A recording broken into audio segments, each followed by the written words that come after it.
Bismillahirrahmanirrahim. Assalamualaikum warahmatullahi wabarakatuh. Selamat pagi kaum muslimin dan muslimat di mana saja Anda berada. Alhamdulillah mengawali pekan kita di hari Senin di langkah terakhir Januari 2022 bertepatan dengan tanggal 31. Kembali kita bersua di udara di ajang tausiah subuh bersama Mari Pro. Makin nyata makin terasa lebih dari jamu tetes biasa.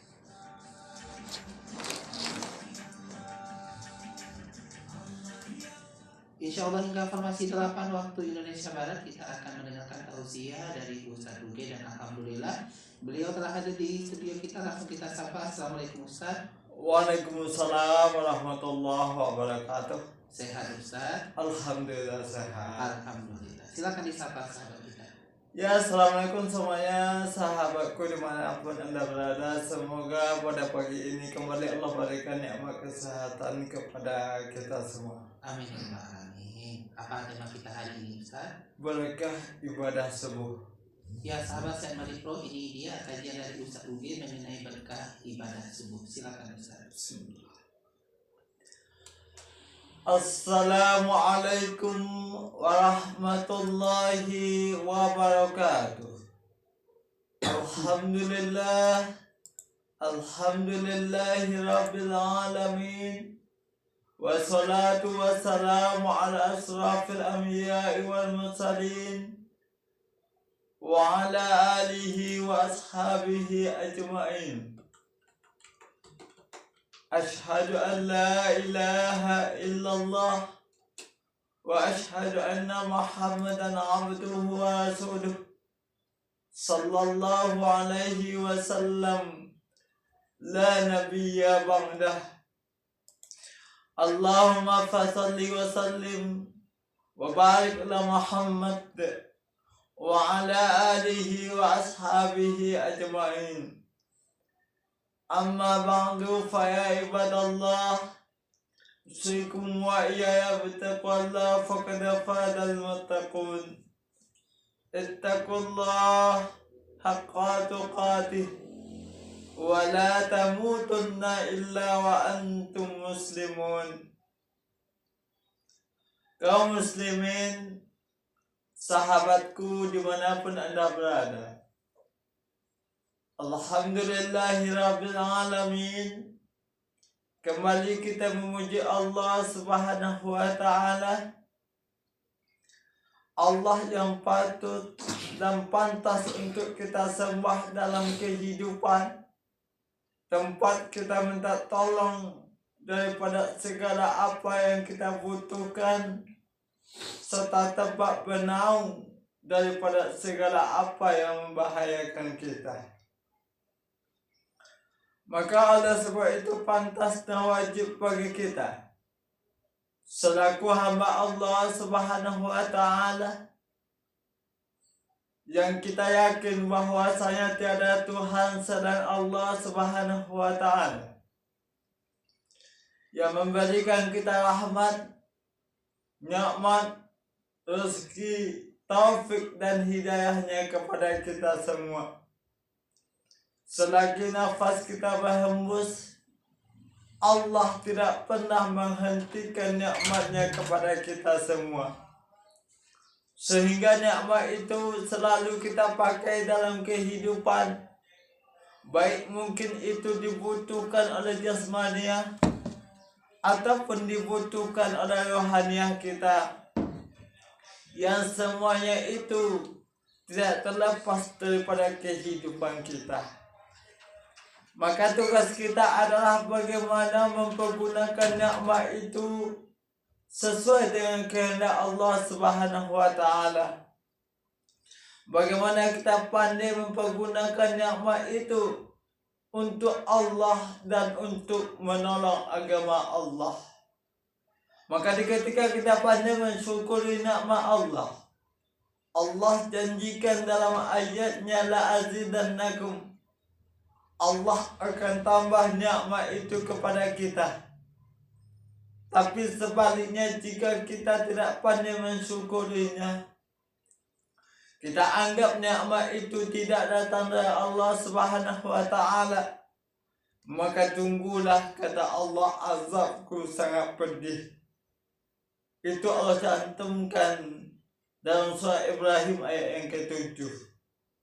Kaum muslimin, sahabatku dimanapun Anda berada, salawat dan salam dengan ucapan Allahumma sholli ala Muhammad kita peruntukkan buat Rasulullah Sallallahu Alaihi Wasallam, yang mana Rasulullah Sallallahu Alaihi Wasallam telah merubah corak kehidupan, budaya manusia, kebiasaan manusia, dari budaya-budaya yang tidak beretika, dari budaya-budaya yang tidak bermoral, dari budaya-budaya yang tidak bertauhid, kepada budaya dan agama yang diridhai oleh Allah Subhanahu wa taala.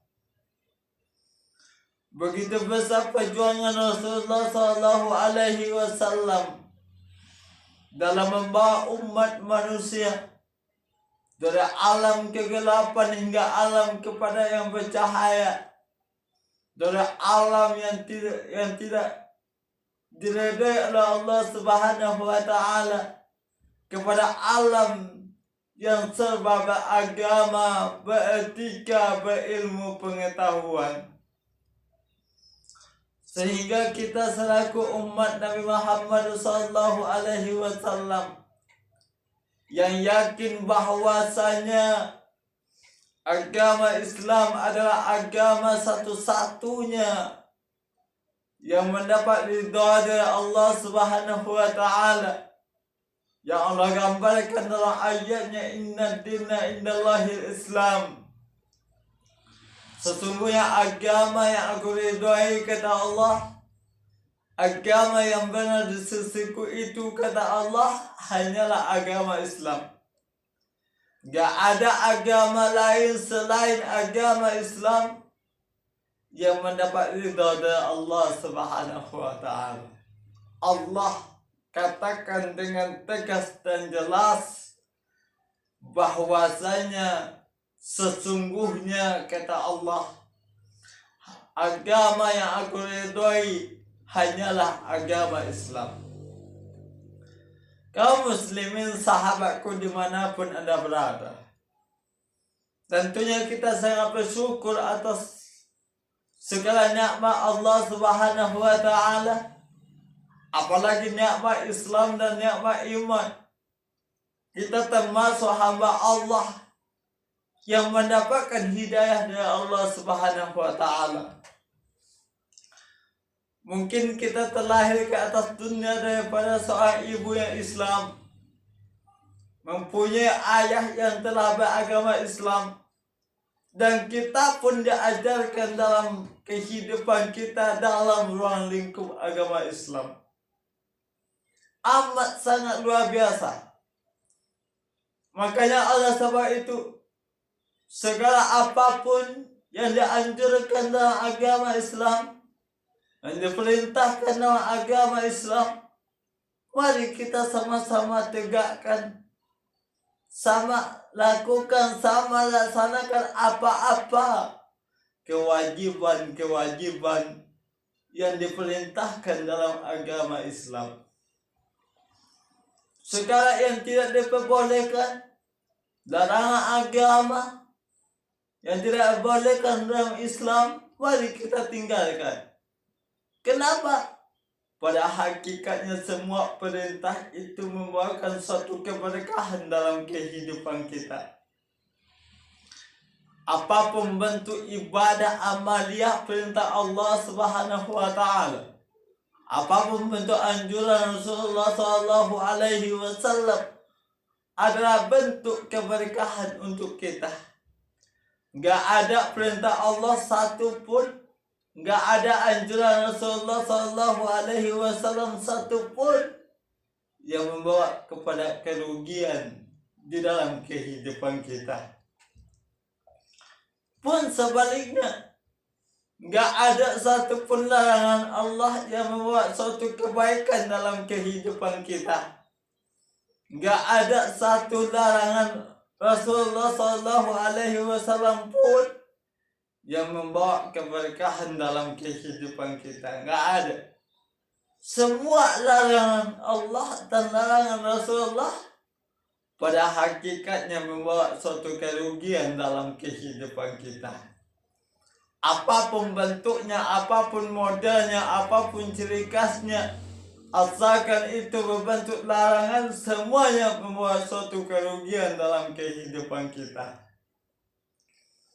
Makanya setiap perintah yang kita kerjakan, setiap perintah Allah Subhanahu wa Ta'ala yang kita lakukan, pada dasarnya adalah membawakan suatu keuntungan, suatu berkah dalam kehidupan kita. Baik itu perintah sholat, ada berkahnya. Perintah puasa, ada berkahnya. Perintah berzakat, ada berkahnya. Perintah haji pun ada berkahnya. Begitupun larangannya. Allah melarang kita berjudi, ada suatu kerugian. Allah melarang kita mabuk-mabukan, ada kerugian. Allah melarang kita untuk berzina, ada suatu kerugian.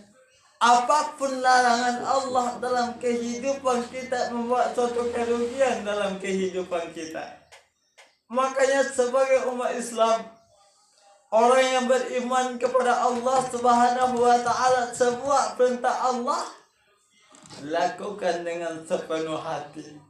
Semua larangan Allah tinggalkan dengan sepenuh jiwa.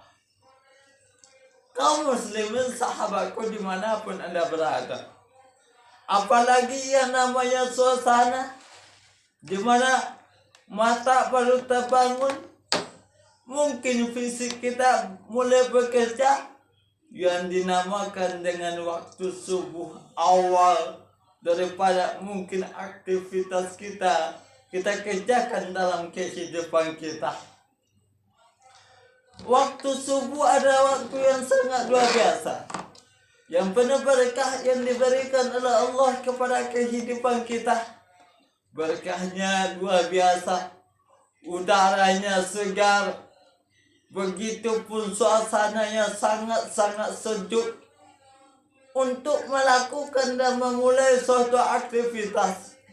Aktivitas pertama, diberikan suatu kewajiban dalam agama Islam, yaitu menunaikan ibadah salat wajib subuh 2 rakaat yang tiangnya dalam agama kita. Kaum muslimin sahabatku dimanapun Anda berada, ternyata waktu subuh itu sangat luar biasa berkahnya, penuh dengan keberkahan, penuh dengan kenikmatan, bahkan luar biasa. Bukan saja daripada segi ibadah, dari segi suasana, bahkan berkahnya di sisi Allah Subhanahu wa Ta'ala, mendapatkan sesuatu yang sangat luar biasa dalam kehidupan kita manusia, apalagi umat Islam yang ada dan melakukan segala perintah Allah. Kaum muslimin sahabatku dimanapun Anda berada, berbicara masalah keberkahan, tentu mungkin semua kita yang ada ataupun yang hidup dalam agama Islam pengen mendapatkan suatu keberkahan. Untuk apa gunanya melakukan sesuatu kalau nggak berkah? Begitu juga nikmat yang banyak, untuk apa semuanya kalau nggak berkah? Untuk apa kita mungkin meninggalkan sesuatu kalau nggak ada berkahnya? Untuk apa kita makan kalau nggak ada berkahnya? Untuk apa kita minum kalau nggak ada berkahnya? Semua yang kita lakukan tentu kita menginginkan dan mendapatkannya namanya keberkahan. Pun termasuk ibadah yang kita lakukan dalam suasana atau waktu subuh. Makanya pada kesempatan ini kita angkat suatu tema yang insya Allah memberikan suatu semangat bagi kita untuk bagaimana memulai aktivitas kita di waktu subuh. Makanya judul atau tema yang kita angkat pada saat ini adalah keberkahan ibadah subuh. Kaum muslimin, sahabatku dimanapun Anda berada, kita tercipta oleh Allah Subhanahu wa Ta'ala dalam dua hal. Semua yang ada di atas dunia Allah menciptakan dua hal. Ada siang untuk bekerja, ada pula malam untuk istirahat. Ada yang namanya tidur untuk istirahat, ada pula namanya terbangun untuk bekerja dan mencari nafkah. Itu adalah suatu realita yang terjadi dalam kehidupan manusia. Gak ada satu manusia pun yang terlepas daripada realita itu. Mesti melalui yang namanya dua hal yang diciptakan oleh Allah Subhanahu wa Ta'ala. Makanya oleh sebab itu, ketika kita telah dibangunkan oleh Allah atau dihidupkan kembali setelah mati kita, dibangunkan oleh Allah Subhanahu wa Ta'ala setelah tidur semalaman, makanya kejarlah berkah itu pada subuhnya. Jangan sampai subuh itu berlalu begitu saja. Padahal sebetulnya kita, apalagi orang yang beragama Islam, Islam memberikan suatu pandangan, suatu pelajaran bahwasanya di dalam subuh itu, di ketika waktu subuh itu banyak berkah-berkah yang sangat Allah berikan kepada kita. Makanya jangan buang-buang kesempatan untuk mendapatkan berkah subuh. Ini kalau subuh ini memang banyak tantangan ini. Kalau bangun saja kadang-kadang susah. Kenapa? Udaranya dingin, tidurnya ngantuk, pulas. Apalagi setan banyak yang menggoda manusia. Di ketika azan berkumandang, azan subuh, maka luar biasa godaannya, rayuan setan, iblis dan sebagainya. Kadang-kadang selimut yang jatuh ke bawah, maka ditarik lagi ke atas, lalu menyelimuti badan kita kembali dan membawa kita tidur kembali. Padahal mata kita sudah awalnya terbangun karena untuk menunaikan ibadat salat subuh. Kadang-kadang azan subuh itu kedengaran. Bagaimana kumandang azan subuh untuk memerintahkan kita bangun dan terjaga, menunaikan ibadah salat subuh, menunaikan panggilan Allah Subhanahu wa Ta'ala. Kadang-kadang Allah membangunkan mata kita loh, membuka mata kita untuk menunaikan ibadah salat subuh. Akan tetapi rayuannya, godaan setan dan iblis sangat luar biasa. Konon kabarnya ini benar sebuah cerita yang insya Allah bisa memberikan suatu inspirasi kepada kita. Ini subuh ini setan ini keliling nih. Ngapain setan keliling? Di ketika setan keliling ketemu temannya, temanku ya, ngapain kamu subuh-subuh keliling? Nih saya mau rayu dan goda umat Nabi Muhammad di ketika subuh supaya tidak menunaikan ibadat salat subuh. Terus apa yang kamu bawa? Nih, saya bawa paku, saya bawa kulit kambing, saya bawa tepung. Untuk apa gunanya? Nih, kalau kulit kambing nih, kalau seandainya ada nanti umat Nabi Muhammad SAW terbangun di ketika azan subuh, saya lemparkan kulit kambing kepada tubuhnya dan membuat umat Nabi Muhammad itu kembali tidur pulas. Pada hakikatnya adalah suatu makna yang dapat kita ambil daripada selimut kambing itu adalah bahwasanya selimut yang kita tarik di ketika azan subuh bagaimana itu pada hakikatnya adalah selimut kambing tadi. Selimut kambing yang dilemparkan kepada kita kembali. Maka di ketika azan subuh berkumandang, lalu selimut kita telah ke bawah, tidak lagi menyelimuti kita, lalu kita tarik kembali. kita selimuti tubuh kita kembali dan membawa tidur kita pulas, itu pada hakikatnya adalah selimut kambing yang dilemparkan kepada kita. Lantas itu tepung, kata teman setan tadi, itu apa lagi tuh? Nih tepung. Nanti kalau terbangun di ketika azan subuh atau sebelum subuh, saya lemparkan tepung ke matanya nih, agar matanya bisa ngantuk kembali itu. Nah, ini suatu hikmah yang dapat kita ambil bahwasanya di ketika azan subuh telah berkumandang, membawa mata kita kembali mengantuk dan tidur, sesungguhnya itu adalah tepung setan yang telah menguasai mata kita. Tuh apa lagi tuh? Nih paku nih. Buat apa lagi? Paku kalau seandainya umat Nabi Muhammad nanti, kalau seandainya ke masjid lalu ada pengajian subuh, saya taruh paku nih di pantatnya. Untuk apa? Supaya nggak betah duduk di masjid. Nah, kalau ada kita di masjid, di ketika mendengarkan pengajian tausiah ataupun ceramah, kalau seandainya nggak betah duduk di masjid, itu berarti pakunya setan itu sudah menancap di pantat kita. Kaum muslimin sahabatku dimanapun Anda berada, jadi apa saja sesungguhnya berkah yang ada pada subuh itu di ketika kita melakukan ibadah. Yang pertama, berkahnya adalah mendapatkan cahaya di hari kiamat kelak.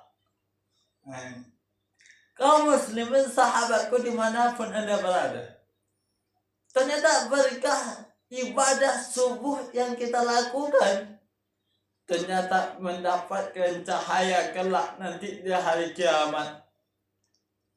Kalau seandainya hari kiamat nanti penuh gelap gulita, penuh dengan kegelapan, gelap gulita, maka seandainya di ketika kita hidup di atas dunia rajin melakukan ibadah subuh, apapun bentuknya, baik subuh berjemaah di masjid, ataupun berzikir, ataupun baca Quran, ataupun apapun ibadah yang kita lakukan di ketika subuh, maka semuanya itu memberikan cahaya kepada kita di hari kiamat kelak.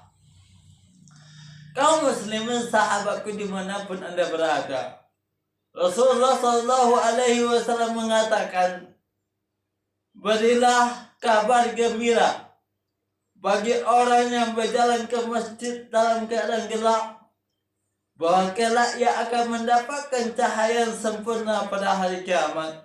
Hadis riwayat Abu Daud dan Tirmizi. Nah, ini jelas dan tegas. Rasulullah SAW mengatakan bahwasanya orang-orang yang pergi ke masjid dalam keadaan masih gelap, kata Rasulullah, maka mereka akan mendapatkan cahaya kelak di hari kiamat. Coba kita perhatikan, terbangun mungkin kita sekitar jam 3:30 atau jam 4 atau 4:30. Lantas waktu itu hari masih gelap, kita terbangun, ambil wudu, pakai pakaian ibadah, lalu pergi menuju masjid. Maka orang seperti itu, kata Rasulullah, nanti akan mendapatkan cahaya yang sangat luar biasa pada hari kiamat. Gampang sebetulnya mendapatkan cahaya. Gampang sebetulnya kita mendapatkan penerangan di hari kiamat kalau kita mau. Gimana? Tunaikan subuh pergi ke masjid, luar biasa. Itulah suatu keberkahan pertama yang didapatkan oleh orang-orang yang melakukan ibadah waktu subuh. Mendapatkan cahaya di hari kiamat. Yang namanya cahaya tentu penyuluh, penerang. Kalau seandainya nanti ada suatu kegelapan yang mesti dihadapi oleh manusia di ketika kehidupan di hari kiamat kelak, maka datanglah cahaya untuk menerangi kehidupan mereka. Bagaimana caranya? Salah satunya adalah menunaikan ibadah subuh. Luar biasa. Kaum muslimin sahabatku dimanapun Anda berada. Siapa sih yang gak butuh cahaya dalam kehidupan apalagi akhirat kelak? Semua manusia gak bisa lagi memberikan cahaya apapun kecuali daripada amal ibadah yang mereka lakukan di waktu di atas dunia. Semuanya berasal daripada kehidupan dunia. Makanya oleh sebab itu kalau seandainya kita ingin dan pengen mendapatkan suatu penyuluh dalam kehidupan akhirat kelak yang penuh dengan kegelapan mungkin, kalau seandainya kita ingin terang, maka lakukan ibadah subuh yang sangat luar biasa. Mumpung ada kesempatan diberikan oleh Allah Subhanahu wa Ta'ala, masih diberikan kehidupan, masih diberikan kesehatan, masih diberikan umur yang muda, masih diberikan kekuatan. Apalagi yang kita tunggu? Jangan tunggu-tunggu lagi dan jangan abaikan kesempatan yang masih berada di tengah-tengah kehidupan kita. Kaum muslimin sahabatku dimanapun Anda berada. Yang kedua, berkah daripada ibadah subuh itu adalah tak lain dan tak bukan mendapatkan perlindungan dari Allah Subhanahu wa Ta'ala. Kaum muslimin sahabatku dimanapun Anda berada, mendapatkan perlindungan dari Allah.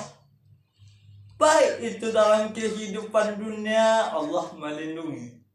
Apalagi dalam kehidupan akhirat butuh perlindungan Allah.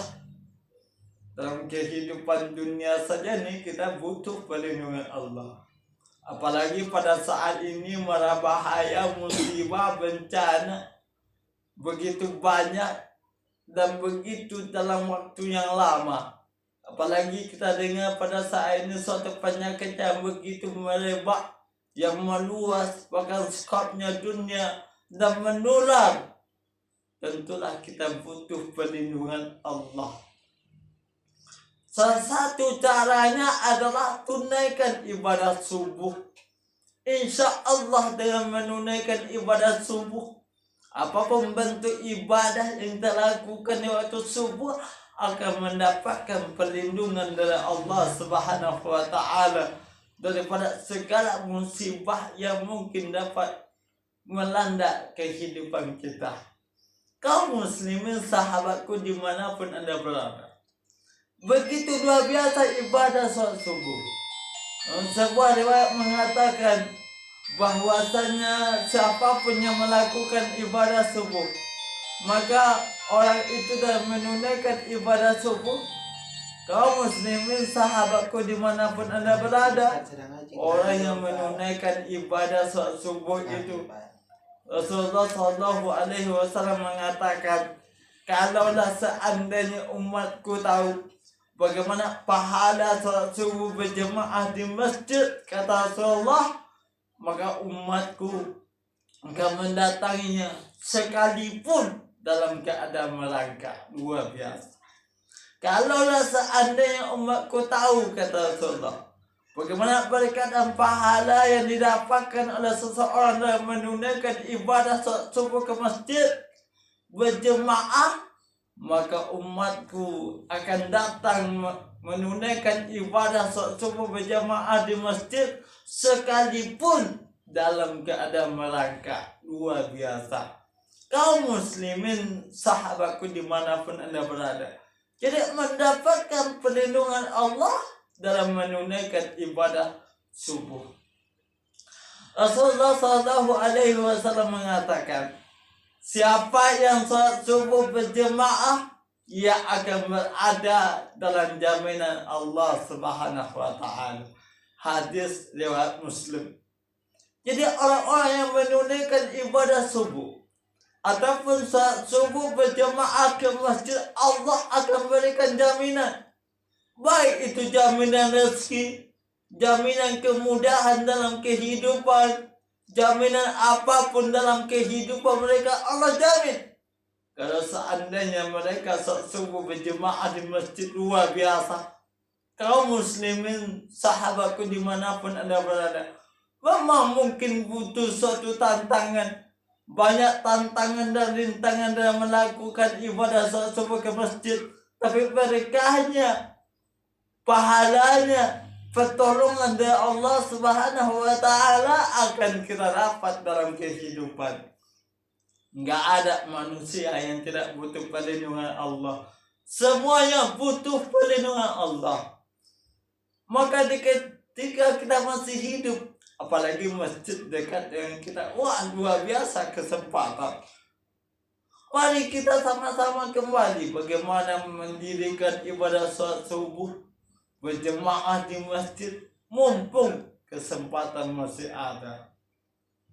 Yang ketiga, apalagi keberkahan yang tersembunyi daripada ibadah subuh itu. Yang ketiganya adalah mendapatkan pahala semalam suntuk. Kaum muslimin, sahabatku dimanapun Anda berada, ternyata orang-orang yang melakukan ibadah malam, sholat isyanya berjemaah di masjid, lalu sholat subuhnya berjemaah di masjid, mendapatkan pahala semalam suntuk. Rasulullah SAW mengatakan, siapa yang sholat isya berjemaah, seolah-olah ia telah sholat malam selama separuh malam. Dan siapa sholat subuh berjemaah, seolah-olah ia telah sholat semalam suntuk. Hadis riwayat Muslim. Kalau kita menunaikan ibadah sholat subuh berjemaah di masjid, seolah-olah, kata Rasulullah SAW, telah melakukan ibadah separuh malam. Lalu saat subuh, seolah-olah kita melakukan ibadah semalam suntuk. Luar biasa. Semalam suntuk, siapa mungkin kita yang mungkin sanggup pada saat ini melakukan ibadah, tapi dengan diberikan peluang dan kesempatan dalam agama kita, hanya melakukan ibadah sholat jemaah, sholat isya dan subuh berjemaah, sama melakukan ibadah malam semalam suntuk. Luar biasa.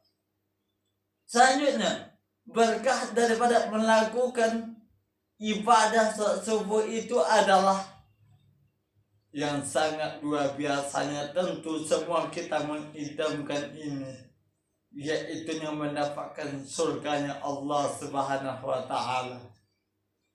Rasulullah SAW mengatakan dalam hadis sahih, barang siapa yang mengerjakan sholat badain, yaitu sholat subuh dan asar, maka ia masuk surga. Hadis riwayat Bukhari wal Muslim sahih.